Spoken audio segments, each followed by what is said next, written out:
देख रहे India TV, आपके साथ मैं हूं मीनाक्षी जोशी। कहानी कुर्सी की का वक्त हो गया है। दो बेहद खास मेहमान हमारे साथ समीर चौंगावकर जी, हर्षवर्धन त्रिपाठी जी स्टूडियो में मौजूद है। बहुत स्वागत है आपका भी। और आज का विषय आप सब जानते हैं, लोकसभा का सत्र चल रहा है। राष्ट्रपति के अभिभाषण पर, धन्यवाद प्रस्ताव पर चर्चा होनी थी, लेकिन विपक्ष की मंशा भी पहले से तय थी। दरअसल राहुल गांधी पूरे एक सिस्टम के साथ, पूरे एक नैरेटिव के साथ काम कर रहे हैं। राहुल गांधी जब से लीडर ऑफ ऑपोजिशन बने हैं, उन्होंने अपने इरादे स्पष्ट कर दिए हैं कि वो चर्चा तो चाहते हैं, लेकिन चर्चा उन मुद्दों पर जो मुद्दे वो तय कर रहे हैं। जाहिर सी बात है, नीट एक ऐसा मुद्दा है जो देश के युवाओं से जुड़ा हुआ है, जो देश के भविष्य से जुड़ा हुआ है, और एक ऐसा मुद्दा है जो राष्ट्रपति के अभिभाषण में भी शामिल था। इस पर चर्चा हो सकती थी और चर्चा कराने की कोशिश भी की गई।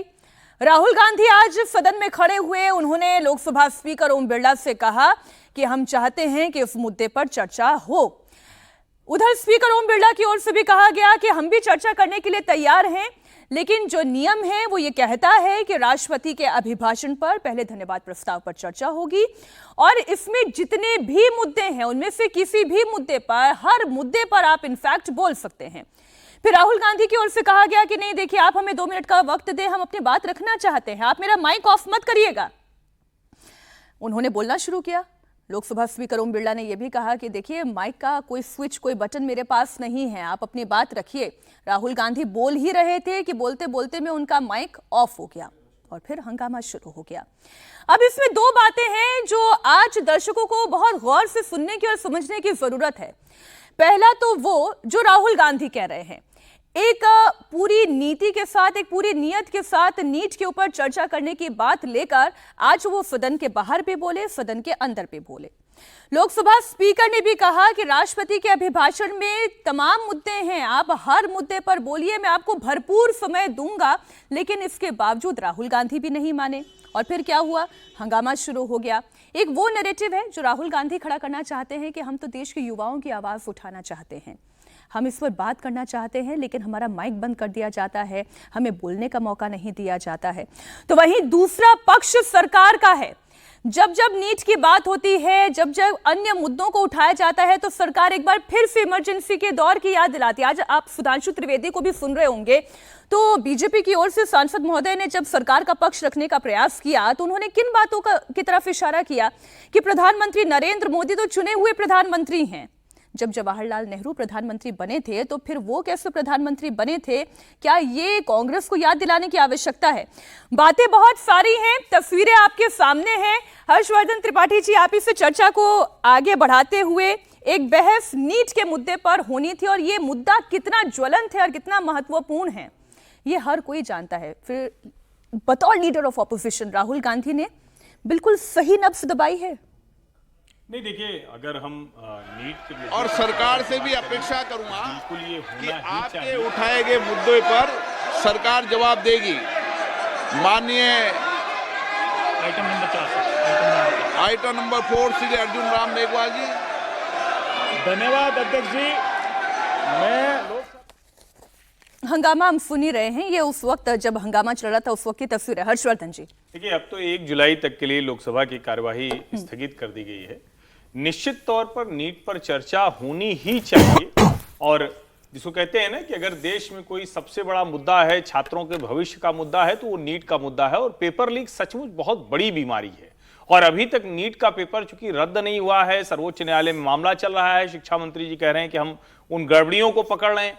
अब या तो वो पूरा गिरोह सामने आ जाए, वो सब समझ में आ जाए कि कौन कौन लोग हैं जो एंटी पेपर लीक लॉ है उसका कुछ परिणाम होता हुआ दिखे, नहीं तो उस पर बवाल और हंगामा तो होता रहेगा। लेकिन एक दूसरा प्रश्न भी है, जब विपक्ष के नेता के तौर पर राहुल गांधी खड़े हो रहे हैं, राष्ट्रपति के अभिभाषण पर चर्चा होनी है, बाकायदा उस चर्चा के बाद, जिसको हम कहते हैं ना कि एक जो डेकोरम होता है, जो परंपरा होती है, उस राष्ट्रपति के अभिभाषण पर चर्चा पूरी हो जाती, उस चर्चा के बाद इस मुद्दे को अलग से और सचमुच बात होनी चाहिए, और उसमें हर तरह की बात होनी चाहिए कि किन किन सरकारों के समय में कब कब पेपर लीक हुआ, कौन सी ऐसी चीजें की गई, उसको रोकने के लिए कहां सफलता मिल पाई या नहीं मिल पाई, कोई और कमेटी बनाने की जरूरत है क्या, क्योंकि ये इस बार नीट पर हाई पावर एक कमेटी बनी, तो मुझे लगता है कि शायद जो सरकार और विपक्ष वो दो के दोनों अपनी जगह पर खड़े हैं, कोई भी एक कदम आने को तैयार नहीं है। और जो सबसे बड़ी इसकी मुश्किल होने वाली है कि इतना बड़ा मुद्दा, 24-25 लाख तो एक परीक्षा में बैठे हुए हैं, देश के लाखों छात्रों का भविष्य वो अधर में अटकता दिख रहा है। लोगों को ये दिख रहा है कि गड़बड़ी हो रही है, कुछ लोग पैसे देकर अपने बच्चों को डॉक्टर इंजीनियर बना लेते हैं, विशेष करके डॉक्टर, और जो आम आदमी है वो इसमें पिस रहा है। मुझे लगता है कि दोनों तरफ से ये होना चाहिए थी कि चर्चा कैसे होगी, उसका क्या तरीका निकलेगा, ये बहुत जरूरी है और सरकार को जवाब देना ही चाहिए। नहीं, सरकार तो कह ही रही है ना कि हम भी चर्चा करने के लिए तैयार है, लेकिन समीर जी मुद्दा ये है कि हेडलाइन कौन क्रिएट करेगा, मुद्दा इस बात का है। स्पीकर साहब भी तो ये कह रहे हैं ना कि राष्ट्रपति के अभिभाषण में जितने मुद्दे हैं उनमें से किसी भी मुद्दे पर आप बोले, आप 2 मिनट नहीं, मैं आपको भरपूर समय दूंगा, आप बोले। लेकिन राहुल गांधी भी तय करके आए हैं कि पहले जो मैं बोलना चाहता हूं मैं वैसे उसी नियम के आधार पर तब बोलूंगा। इसका मतलब ये वो हेडलाइन क्रिएट करना चाह रहे हैं। बिल्कुल, देखिए अब कांग्रेस को तो आज विपक्ष का नेता का पद मिल गया है, 99 उनके पास सांसद है, विपक्ष भी आज 235 सांसदों की ताकत के साथ है। और देखिए आज 5वां दिन था संसद सत्र का, पहले ही दिन से तय हो गया था कि यह संसद की कार्रवाई विपक्ष चलाने की मंशा नहीं रखता है। देखिए जब प्रोटेम स्पीकर की बात हुई, विपक्ष ने उसे मुद्दा बनाया, शपथ ग्रहण में शामिल नहीं हुए पहले, उसके बाद जब राष्ट्रपति का अभिभाषण जब हो रहा था उस समय किस तरीके से हुआ, किरण रिजिजू शपथ समय धर्मेंद्र प्रधान जब शपथ ग्रहण कर रहे थे तो किस तरीके से नीट नीट और शेम शेम के नारे लगाए गए। मुझे लग रहा है कि विपक्ष ने किसी भी दिन सरकार के साथ सहयोग नहीं किया और पहले दिन से विपक्ष तय करके आया था कि हमें संसद में कार्रवाई में चर्चा में हिस्सा नहीं लेना है, हमें जितना संभव होगा संसद की कार्रवाई को बाधित करेंगे। देखिए नियम है, जब राष्ट्रपति के अभिभाषण पर जब की बात है क्या समीर जी, सॉरी मैं बीच ही में टोक रही हूं आपको, लेकिन क्या ये वाकई में बाधित करने की बात है या फिर वो एक बड़ा वाजिब सा प्रश्न खड़ा कर रहे हैं? बिल्कुल नहीं है, अभी तो कार्रवाई शुरू नहीं हुई। आज देश के लोगों के लिए वो इमरजेंसी के दौर को याद दिलाना एक मुद्दा होना चाहिए, या जो देश का भविष्य तय करता है वो नीट, वो कॉम्पिटिटिव एग्जाम्स में पेपर लीक मुद्दा होना चाहिए? देखिए संसदीय कार्य मंत्री किरण रिजिजू ने बहुत स्पष्ट कल भी बोल दिया था, परसों उन्होंने कहा था कि सरकार इस पर चर्चा करेगी, विपक्ष जो पूछेगा सरकार सब जवाब देने को तैयार है। मुझे लग रहा है कि जब राष्ट्रपति का अभिभाषण पर धन्यवाद प्रस्ताव में जब चर्चा शुरू हो गई है तो उसके बीच में स्थगन प्रस्ताव लाना ठीक नहीं है, वैसे भी लाया नहीं जाता। राष्ट्रपति के अभिभाषण पर चर्चा होती है, उसके बाद विपक्ष के पास समय था, वो अपना प्रश्न उठाता, सरकार को कटघरे में खड़ा करता, सरकार अपनी बात रखती, और सरकार इस मामले में फंसी हुई, इसमें कोई दो राय नहीं कि जिस तरीके से विपक्ष को मुद्दा मिल गया पार्लियामेंट सेशन शुरू होने के पहले नीट का इतना बड़ा, तो विपक्ष उस मुद्दे को छोड़ेगा नहीं। सरकार इस बात को मानकर चल रही थी कि संसद के हमें विपक्ष को इस मामले को लेकर सामना करना पड़ेगा। अब मुझे लगता है कि थोड़ा 2 दिन का धैर्य रखना चाहिए था विपक्ष को भी।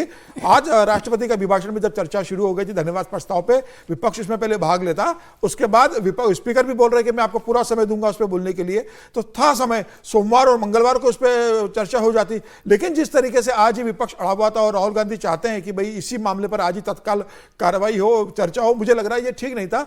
अब राहुल गांधी विपक्ष के नेता बन गए हैं, संवैधानिक पद पर बैठे हैं, आज उनके पास 233 सांसदों का समर्थन है, खुद के पार्टी के 99 सांसदों का समर्थन है।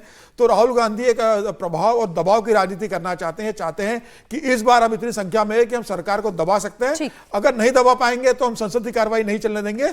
मुझे लगता है यह दुर्भाग्यपूर्ण है। राज्यसभा में और लोकसभा में राष्ट्रपति के अभिभाषण के धन्यवाद प्रस्ताव पर चर्चा होनी चाहिए थी, विपक्ष के पास समय था इस मामले पर चर्चा करने के लिए। सरकार ने कह दिया है कि हम चर्चा करने को तैयार है, सरकार तो मुझे लग रहा है कि एक या दो दिन इसका सत्र बढ़ा भी देती थी। आज मल्लिकार्जुन खड़गे और जगदीप धनखड़ जी के बीच में जो वर्ड्स एक्सचेंज हुआ वो भी बड़ा इंटरेस्टिंग था, वो हिस्सा मैं आपको सुनाऊंगी, लेकिन पहले दर्शकों को वो सुनाना बहुत जरूरी है क्योंकि आज राहुल गांधी ने क्या बोला। राहुल गांधी ने कहा कि मुझे कम से कम बोलने का मौका तो दें। राहुल गांधी अब तक क्या कहते आए हैं कि विपक्ष की आवाज को कुंद कर दिया जाता है, जब भी विपक्ष कोई ऐसा मुद्दा उठाना चाहता है जिसपे सरकार फंसती है तब उनकी माइक को ऑफ कर दिया जाता है। जरा एक बार पहले आप वर्ड्स ऑफ एक्सचेंज जो ओम बिरला और राहुल गांधी के बीच में हुए हैं, स्पीकर और एलओपी के बीच में, वो थोड़ा सा आप सुन ले। पहले राहुल गांधी ने जो कहा वो आप सुने। माइक मैं बंद नहीं करता हूं, पूर्व में भी आपको व्यवस्था दी थी, यहाँ कोई बटन नहीं होता। सर माइक तो दे दीजिए। मैं आपको पूर्व में बता चुका हूं कि आप विषय राष्ट्रपति भाषण में रखें, अभी आपका नहीं सर, कोई हम रिकॉर्ड में नहीं जाएगा, इसलिए मेरा आग्रह है। उनको हिंदुस्तान के जो स्टूडेंट्स हैं उनको हम जॉइंट मैसेज देना चाहते थे। हाँ दें आप। सुनिए जॉइंट मैसेज देना चाहते थे ऑपोजिशन और सरकार के साइड से कि इस मुद्दे को हम ज़रूरी मानते हैं और इसीलिए हमने सोचा था कि आज स्टूडेंट्स की रिस्पेक्ट करने के लिए हम नीट पर डिस्कशन करें। ठीक है, आप व्यवस्था डेडिकेटेड डिस्कशन। अब बात यह है कि दो फोर्सेस हैं, एक है। तरफ नहीं माने, प्लीज। ओके, आपने सुना हर्षवर्धन जी, उन्होंने कहा दो फोर्सेस हैं और बड़ी वाजिब सी बात कर रहे थे। लोकसभा स्पीकर भी कह रहे थे कि ये रिकॉर्ड में नहीं जा रहा है क्योंकि अभी राष्ट्रपति का अभिभाषण है और अच्छी बात यह है कि उसमें भी नीट का मुद्दा था। अगर राहुल गांधी चाहते तो वो नीट के मुद्दे पर भरपूर बोल सकते थे, सारा समय वो नीट पर ही बोल सकते थे और स्पीकर साहब भी कह रहे थे कि हम आपको भरपूर समय देंगे, तब भी हंगामा हुआ। नहीं, देखिए, मुझे लगता है कि यहाँ थोड़ा समझना पड़ेगा।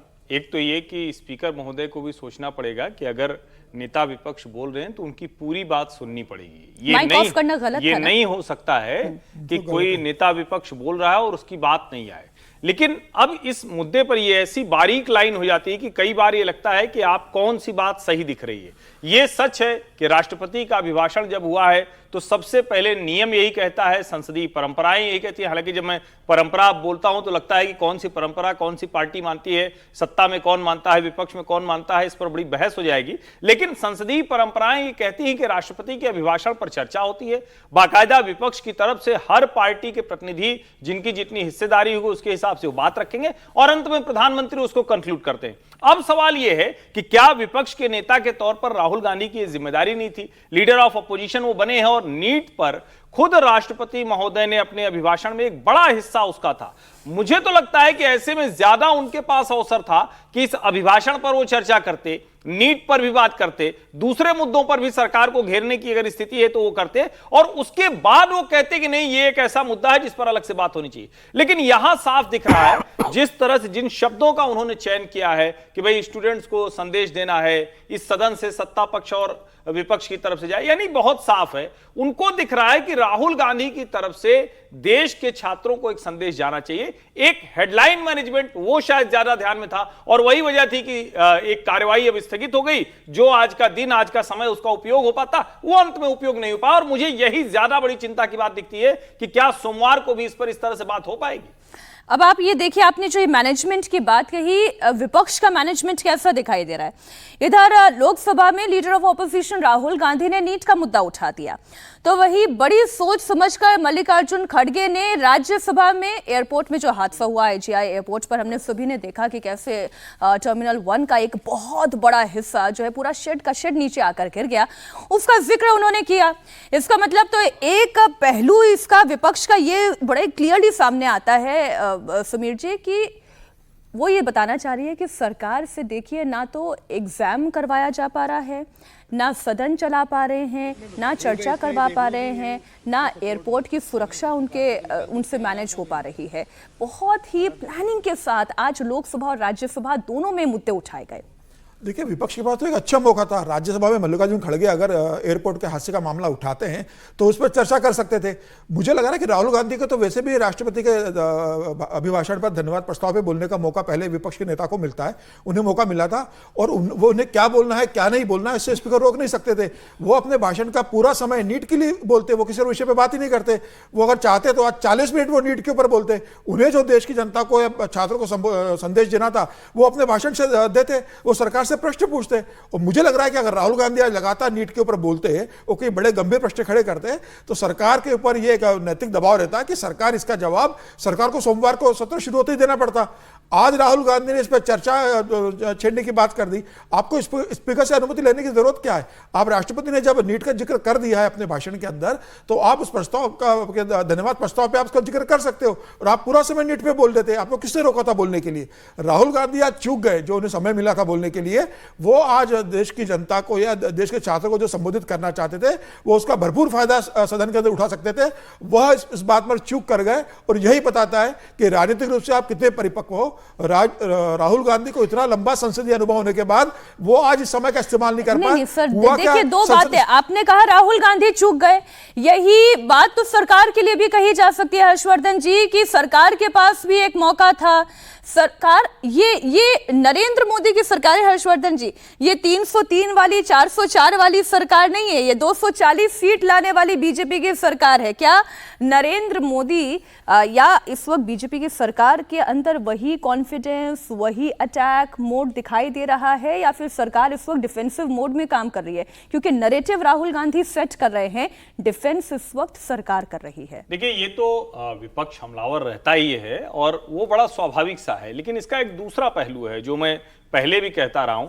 नंबर्स आपके बढ़ गए तो उन नंबर्स की मैसेजिंग कैसे हो सकती है? आप 40 सांसद पर, 50 सांसद पर, तब आप लोकसभा बाधित कर दें, राज्यसभा बाधित कर दें, और 100, 150, 200, 234 सांसद पर भी यही काम करें, तो फर्क क्या हुआ? कोई मैसेजिंग में मुझे फर्क नहीं दिखता है। और शायद सरकार ज्यादा आक्रामक होगी। जब कहते हैं ना कि जब उनके नंबर्स कम है, और वो दिखा भी कि पहले दिन इमरजेंसी पर रेजोल्यूशन आ गया, हालांकि जिस तरह से स्पीकर ने दीपेंद्र हुड्डा को चुप कराया, मुझे नहीं लगता कि वो तरीका होना चाहिए। कल को इस तरह से अगर सांसद और जो पीठ पर बैठे हुए अधिकारी हैं उनके बिल्कुल भी कर्टसी नहीं दिखाई दी, बहुत अच्छा नहीं है।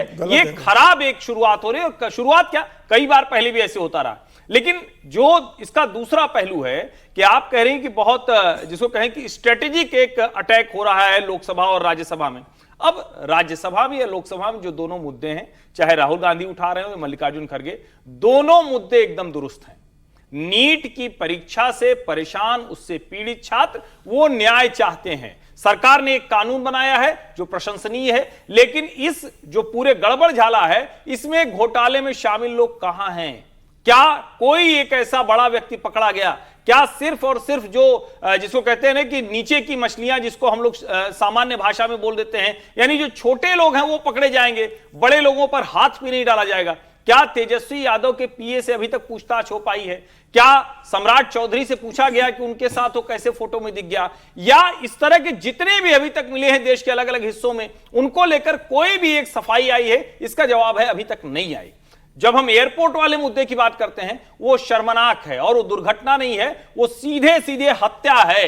इस हत्या का जिम्मेदार जो कंपनी वहां काम कर रही है, उसके ऊपर आपराधिक मुकदमा चलाया जाना चाहिए और इस सरकार की जिम्मेदारी बनती है। अभी भी मैं बड़ा विचित्र सा देख रहा हूं कि कुछ लोग बता रहे हैं कि 2008-9 में बना था। अरे भैया, 8-9 में बना था तो सरकार तो 2014 से नरेंद्र मोदी की है, तो जाहिर है कि उसके जो रख रखाव का जिम्मा है, मेंटेनेंस का जिम्मा है, वो उनकी सरकार के दौरान आता है। और जो कंपनी एयरपोर्ट पर काम कर रही है, उस कंपनी से अब तक क्या पूछताछ हुई, कहां गड़बड़ हुई? क्योंकि ये बहुत मतलब जिसको कहें कि हृदय विदारक हादसा है, और मैं फिर कह रहा हूं ये हादसा हत्या है, वही मामला चलना चाहिए। लेकिन इसमें एक फेक न्यूज भी देने की कोशिश हुई। हमने देखा कि कैसे समीर जी एक पोस्ट सोशल मीडिया पर डाला गया, कहा कि ये तो मोदी सरकार के कार्यकाल में ही बना हुआ, उन्हीं के द्वारा उद्घाटन किया गया वो हिस्सा है जो कि कोलैप्स कर गया। जबकि आज हमने नागरिक उड्डयन मंत्री का भी बयान सुना, उन्होंने कहा कि साल 2009 में इसका निर्माण हुआ। पत्रकार ने पूछा भी कि 15 साल के अंदर ही इस तरीके का निर्माण अगर कोलैप्स कर जाए तो ये तो खतरनाक है। और जैसा अभी हर्षवर्धन जी भी कह रहे हैं, ये तो वाकई में ये हत्या है। लेकिन ये जो एक नैरेटिव क्रिएट करने, हर चीज को प्रधानमंत्री नरेंद्र मोदी से जोड़ देना, ये विपक्ष की स्ट्रैटेजी है। फिर चाहे वो खबर सच्ची हो, खबर झूठी हो, बिना पड़ताल किए बस खबर आगे बढ़ा देना। देखिए, इस तरह की कोई भी घटना अगर घटती है, दुर्भाग्यपूर्ण घटना घटती है, तो कोई भी राजनीतिक उसका राजनीतिक लाभ देगा। जो भी सत्ता पक्ष होगा उसके खिलाफ विपक्ष इकट्ठा होगा। और सोशल मीडिया पे तो झूठ चलता ही है, वहां पर तो कोई तथ्य देखे नहीं जाते, वहां तो बता दिया जाता है कि किस सरकार ने बनाया, कौन मंत्री था, किस तरीके से भेजा, सारा झूठ का वहां पर व्यवसाय होता रहता है। लेकिन मुझे ऐसा लगता है कि सरकार को, जिस तरीके से हर्षवर्धन जी ने कहा कि 2014 से तो प्रधानमंत्री मोदी की सरकार है, आज 10 साल हो गए, क्या उसके रखरखाव की जिम्मेदारी उस कंपनी के ऊपर नहीं थी? हर साल ये टेस्ट होता है कि जब भारी बारिश आएगी तो क्या कौन सा हिस्सा डैमेज हो सकता है, कहां वीकनेस है जो गिर सकता है, क्या जर्जर जो बिल्डिंग होती है क्या उसे एमसीडी आइडेंटिफाइड नहीं करती कि भाई खाली करा नहीं जा? ऑडिट होता है सबका, बिल्डिंग का हर साल ऑडिट होता है। तो मुझे लग रहा है कि वो ऑडिट रिपोर्ट में क्या मेंशन नहीं हुआ था कि ये गिर सकता है, थोड़ा भी पानी पड़ेगा, और कोई ऐसा बहुत ज्यादा पानी भी नहीं पड़ा। अगर इतने पानी में अगर इस तरह के हादसे हो रहे हैं और अभी कभी दिल्ली में 2 दिन लगातार इसी तरह पानी पड़ता रहा तो दिल्ली की क्या सुधेगी? मुझे लग रहा है सरकार को इसकी गंभीरता से देखना चाहिए। और जब तक रहा आज लोकसभा के अंदर, मुझे लगता है कि सरकार को नीट के ऊपर यह कह देना चाहिए था कि नीट में पूरी चर्चा करवाएंगे, भले ही हमें 2 दिन का सत्र का समय बढ़वाना पड़े। सरकार कह देती कि राष्ट्रपति के अभिभाषण पर अभी चर्चा कीजिए, हम 2 दिन का सत्र बढ़ा रहे हैं और 2 दिन पूरा हम नीट के ऊपर चर्चा करेंगे और सारे प्रश्नों का जवाब देंगे। मुझे लग रहा है अगर सरकार ये कहती तो विपक्ष शायद इस बात को मान लेता। चूंकि विपक्ष को पता है कि सत्र 3 तारीख को खत्म हो रहा है, बहुत ज्यादा समय है नहीं, तो विपक्ष पहले बात कर रहा होगा इस पर चर्चा करने की। मुझे लग रहा है सरकार के पास अभी भी समय है। सरकार अगर नीट पर गंभीर है तो सरकार बोल दे कि हम 2 दिन का सत्र बढ़ा देते हैं और 2 दिन पूरा नीट इतना बड़ा मामला है, इस पर हम चर्चा करेंगे और हम प्रश्न का उत्तर देने को तैयार है। तो मुझे लग रहा है कि शायद सत्र चल सकता है, लेकिन मुझे लगता है कि अब नीट को लेकर बहुत ज्यादा चर्चा होने की संभावना की गुंजाइश कम देख रही है, क्योंकि विपक्ष जिस तरीके का अड़ियल रवैया अख्तियार कर रहा है और सरकार इस मामले पर पहले राष्ट्रपति के अभिभाषण पर धन्यवाद प्रस्ताव पर चर्चा करवाना चाहती है, उसके बाद नीट पर जाएगी। तो मुझे लग रहा है ये टकराव सोमवार को भी बना रहेगा। सोमवार को भी मुझे इस बात की संभावना कम लगती है कि बतौर पार्लियामेंट चलेगा। जर्नलिस्ट भी और इस देश के नागरिक भी देश के युवाओं के साथ खड़े हैं। संगीत रागी जी भी हमारे साथ अब स्टूडियो में ज्वाइन कर चुके हैं। बहुत स्वागत संगीत जी आपका। मुझे लग रहा है आप भी पानी में कहीं फंसते हुए आ रहे हैं क्या? नहीं, बहुत ट्रैफिक। सरकार इस बारिश ने सारे सरकारों की पोल खोल दी है। आईटीओ के पास 4 किलोमीटर लंबा जाम है। इधर से जाने वाले ड्राइवर को कम से कम 2.5 घंटे लगा है और मुझे आने में 2.25 घंटे लगा है। मैं एक तस्वीर देख रही थी आज सुबह जब आप सदन समझ शुरू सकते हैं होने कि से आईटीओ पहले के पास मतलब हैरानी होती, मुझे ये नहीं समझ में आज तक आया है कि एक बारिश पूरे शहर को अस्त व्यस्त करके हमेशा छोड़ देती है। अरे एक तस्वीर सर मैं आपको बताती हूँ। आज सुबह एंकरिंग कर रही थी, सदन की कार्रवाई बस शुरू होने को थी। समाजवादी पार्टी के सांसद रामगोपाल यादव के घर के बाहर पानी, तो रामगोपाल यादव जी को गोद में उठा के कार की सीट तक पहुंचाना पड़ा है। समाजवादी है ना, तो उनको तो गोद में जल मंत्री आतिशी के घर में पानी भर गया। जल मंत्री नहीं, मतलब पहले नेता समाजवादी लोग हवाई चप्पल पहन करके और साइकिल से जाते थे संसद। मैंने ये भी चाहते तो ऐसा नहीं था, लेकिन अब वो समाजवाद थोड़े रह गया। ये रोहिया जी का समाजवाद और आचार्य नरेंद्र देव का समाजवाद तो रह नहीं गया है। अब तो ये मुलायम सिंह जी के समाजवाद है और अखिलेश यादव जी का समाजवाद है। मैंने भी वो तस्वीर देखी, मुझे बड़ा कष्ट हुआ। एक सांसद ये रुतबा रखना चाहता है कि उसे गोद में उठा करके वहां तक लाया जाए। आप वहां तक क्यों नहीं जा सकते थे भाई? ऐसी क्या बात हो गई है? हम इतने बड़े लाट साहब तो हो नहीं गए हैं। मुझे याद आता है कि मैं बेलफास्ट गया था और एक लॉर्ड राणा थे जो भारतवंशी हैं, लेकिन बड़ा बेलफास्ट में आयरलैंड में बहुत बड़े उद्योगपति हैं। मुझे नहीं मालूम था कि वो संसद के सदस्य भी हैं। अपनी गाड़ी में ड्राइव करके मुझे अपने होटल तक छोड़ने गए थे। मैं तब तक नहीं जानता था कि ये रामादा होटल के ओनर्स भी हैं, शेयर होल्डर भी हैं, ये बहुत बड़े बिजनेसमैन भी हैं। ये बिल्कुल जानकारी नहीं थी, किसी एक संपर्क के थ्रू मैं गया था। मैं सोचता हूँ हमारे देश का तो पार्षद भी ऐसा काम नहीं करेगा। जो जिस ढंग का व्यवहार में देखा कि आपको गोद में उठा करके आपको कार तक लाया जा रहा है। नहीं, मैं तो इस तस्वीर को देख के सोच रही थी कि दिल्ली में आम आदमी पार्टी की सरकार है, एमसीडी भी आम आदमी पार्टी के पास है, और कितने गजब की तो बात है कि इंडिया अलायंस में भी समाजवादी पार्टी और आम आदमी पार्टी एक साथ हैं।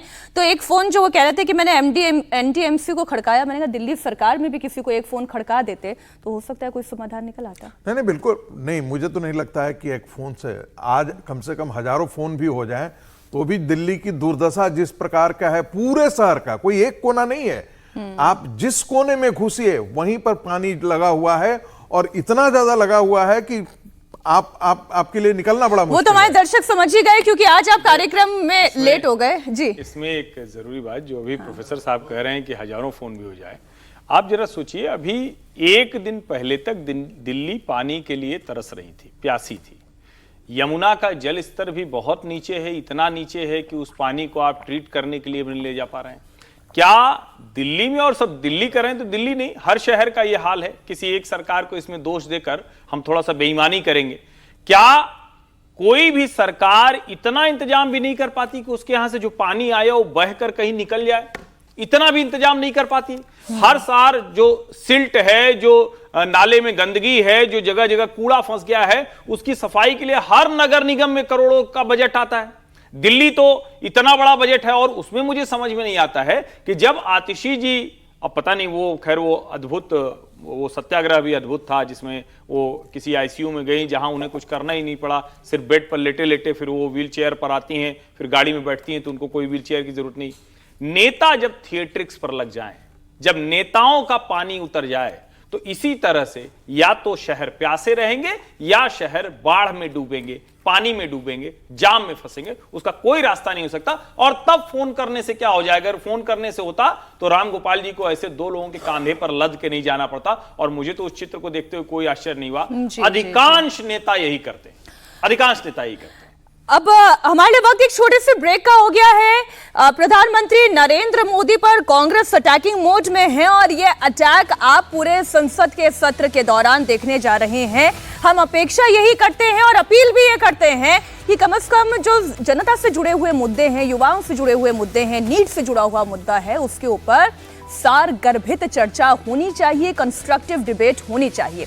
वक्त एक छोटे से ब्रेक का, और ब्रेक के बाद कहानी कुर्सी की में बात होगी। उद्धव ठाकरे क्या नरेंद्र मोदी के साथ आने का मन बना रहे हैं? क्या मोदी को नए दोस्त मिलने वाले हैं? आप सोचेंगे कि मैं इस तरीके की बातें क्यों कर रही हूँ, क्या ये हो सकता है? दरअसल एक तस्वीर सामने आई है जिसे लेकर चर्चा हो रही है। डिटेल में बात होगी इस ब्रेक के बाद।